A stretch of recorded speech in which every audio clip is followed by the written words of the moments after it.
Timbog ang isang lalaki matapos makumpiskahan ng shabu at baril sa ikanasang operasyon ng mga otoridad sa Panabo City. Alamin ang iba pang impormasyon mula kay Patrolwoman John Marie Joy Rupin.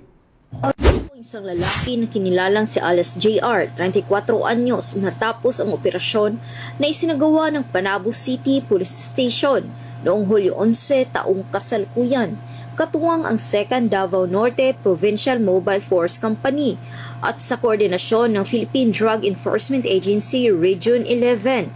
Nakumpiska ng mga otoridad ang tinatayang 20,900 pesos, halaga ng hinihinalang shabu at isang 38 caliber revolver at mga gamit na umano'y ginagamit sa pagtutulak ng iligal na droga.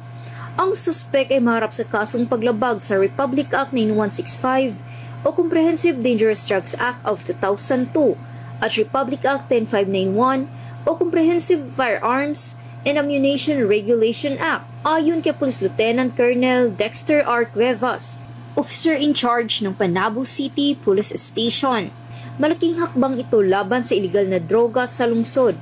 Gayunpaman, binigyang diin ng mga otoridad na ang tagumpay ng kampanya kontra droga ay nakasalalay hindi lamang sa aksyon ng kapulisan, kundi pati na rin sa aktibong pakiisa ng bawat mamamayan. Mula dito sa Police Regional Office 11, ako ang inyong PNN correspondent, Patrolwoman John Mary Joy Rupin, alagad ng batas, tagataguyod ng Balitang Pulis.